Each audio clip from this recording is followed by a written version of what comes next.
What's up, guys? Barry Gaming here, back with some more Idle Heroes, and today we're gonna start powering our team up even more. First things first, I made like a 10-star on Kirimaro. Probably not the best hero to feed off since we might want an on Kiriman down the road, but hey, that's for tomorrow's Barry to worry about. What we have is level 20 here. I want to upgrade her a little bit here. I kind of want to go to like the second breakthrough. I kind of want to bring her up even higher in level. But the other thing I was considering, and it seems valid, is I was considering leveling him up now that we have a little bit of extra resources here. We're sitting on 45,000 of Essence Sublimation Passive 2, which would be kind of cool to go for on Doom, or not Doom Tournament, Lord of Fear Aspen here. Because whenever an enemy dies, increases self-crit by 35%, but also has a 100% chance to inflict fear on all enemies. That could be pretty sweet. The other parts of the branch I don't think we really care about. Like, this is kind of the node we do care about. Like the basic, I mean, I guess it's like a better chance, right? 5% additional chance. It's not a big deal. Going for the active ability would be the next one to go for, though, especially the last node here. Like Fear Abyssal Gaze to all targets, that would be amazing, but it does it to the whole row. But this right here, 900,000 stellar shards, is not enough, I don't think, to get us there, because it's already 72,000 here. So even if it just stayed at 72,000, which it's not going to be, if I multiply it by 20 levels, that's like 1.4 million. I think we're gonna save up. I think that's the better play. Go for 1.4 million, try to put the power in him and not invest it too much more in here. I wanted to just get her some origin levels. That was my goal. Get her started, get her a little bit increased stats here. Honestly, we could probably just go for it. We can really see how close we're gonna get. Yeah, 71. So it's up to 91,000 now. So in 10 levels, it went up by like 20,000. My goodness. So we're just gonna do like, we're just gonna estimate 100,000 for 9 more levels. So we need like another million, honestly, which is gonna take a little bit of time, but I think this is the better play out of the two. It's also giving him more stats and he becomes more lethal. So that's good. We got those upgrades taken care of. The other thing we can do is we can actually turn you into a proper tenant as well. Oh no, we need a 6-star in the dark faction. Hold on. Wait a minute. We got a lot of food now. Yeah, we can make a 5-star or a 6-star. Sorry, that shouldn't be too bad. Das Moog, you know what? Daddy Moog, that's perfect. We'll take it. And we're gonna come over to here. We're gonna do this, that. We're gonna do that. The puppet we got and awaken. So you are now a 10-star, and that's kind of important here. So we got to get your levels up.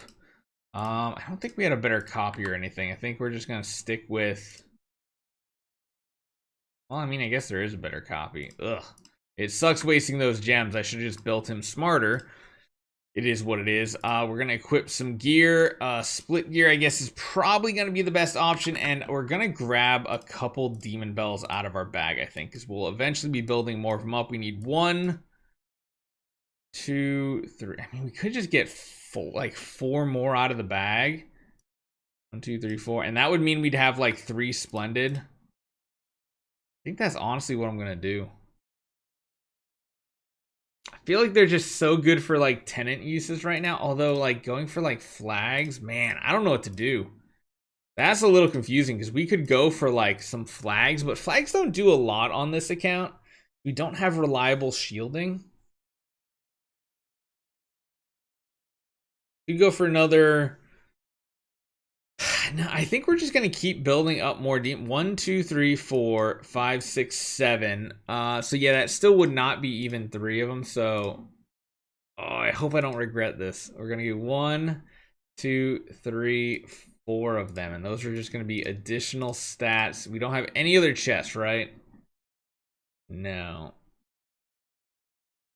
All right, nope, not all 5. We're gonna do 4 of them. Oh, this kind of feels bad, but it is what it is at this point. We're here now, and this is what we're doing. It's gonna give more stats to us, which is good. We do need to upgrade these fully, though.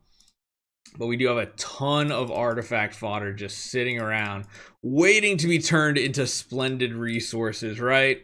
We'll eventually be to that point where we need to turn these into splendid demon bells. Honestly, it would probably be the better option out of the thing, but then you lose out on those stats as tenants, which I don't like. It kind of is what it is. So we got more stats on you. We need to come on over to you, give you one of them. Give additional stats via the demon bell. Oh my goodness, the tedious work of upgrading all these artifacts, but I think in the long run it'll be good. The other thing is, because we have this Islamok at 10 star, we are going to be able to increase our speed, which is awesome. And I think we have a lot of stuff on Cloud Island to upgrade now as well. There's the second one done. We have one we need to put over here. All right, we're gonna have to start feeding some more artifacts off. That shouldn't be too big of a deal though. Get a bunch of progress here just with these. Turn a bunch of it into Afterglow. And then one more to go on our new Mockman. And again, mainly we're just building the 10 stars up before we finish our like Azrael up to E5.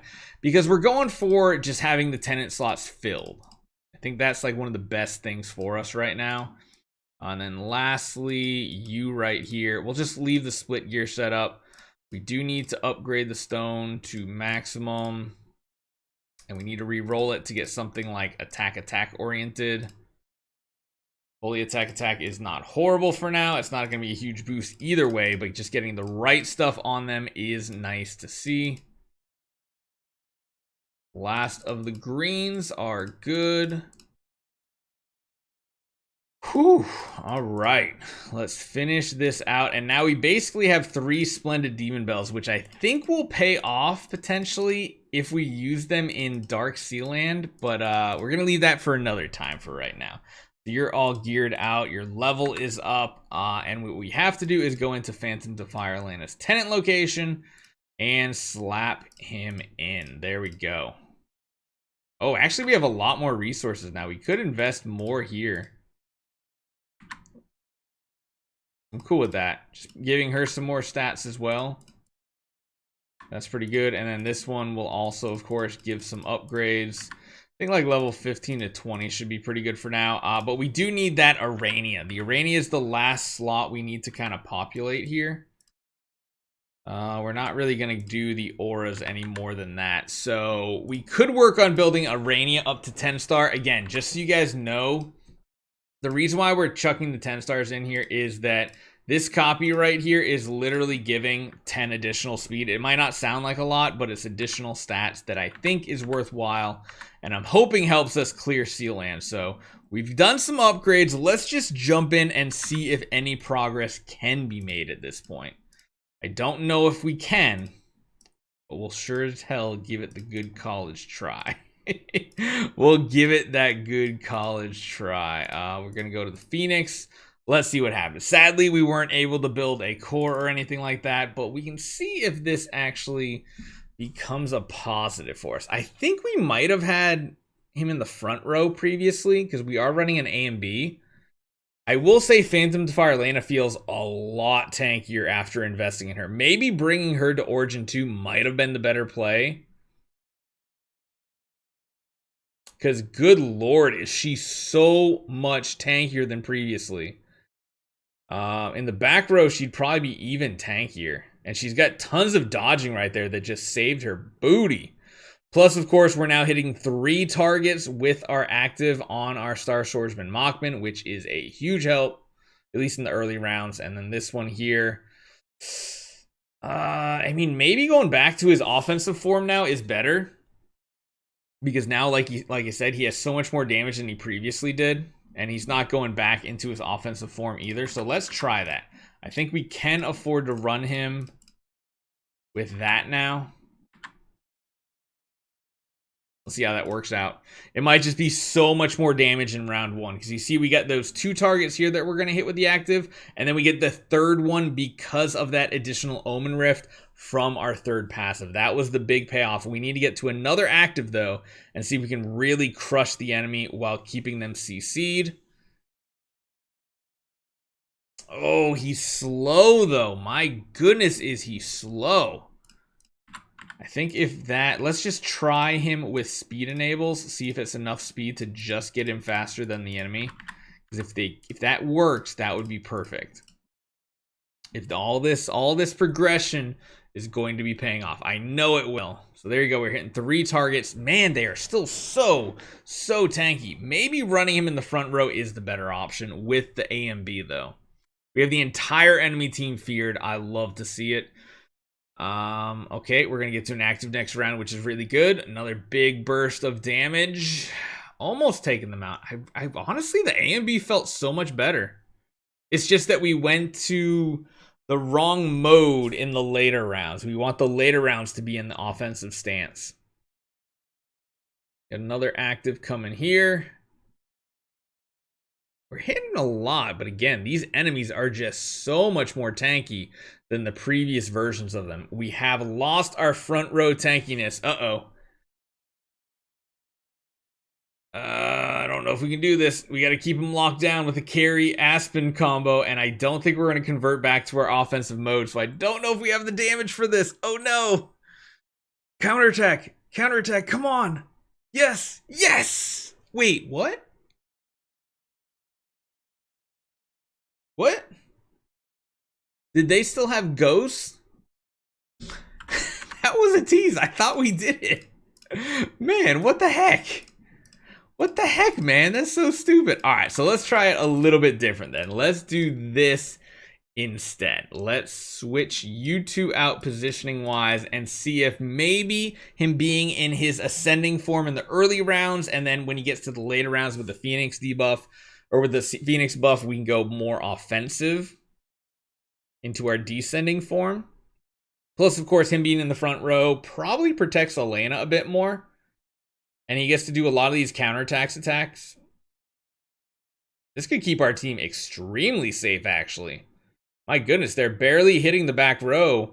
And we're getting some, like, shielding. We're keeping that defense down from the Drake, which is pretty huge as well. Okay, we're in our descending form, which is our big power move. So right here, big active in round 7. Come on. That's pretty good. He's very squishy though at this point. We're gonna need some love, some CC. This is looking promising though, I will say that. Big active here as well. I don't know if he's gonna go back into his other form. Yeah, the front row. Oh, the front row is killing me here, man. I don't think we've killed the front row yet again, so damage still just seems to be an issue, and I don't know what to do at this point. Maybe just getting that additional damage on the Aspen eventually will pay off, but we're just not there damage-wise. So we'll have to see what we can do, so hopefully you guys enjoy this one. Team is powered up for sure, but how far, we'll have to see. Hopefully you guys enjoy this one. I'll see you guys next time.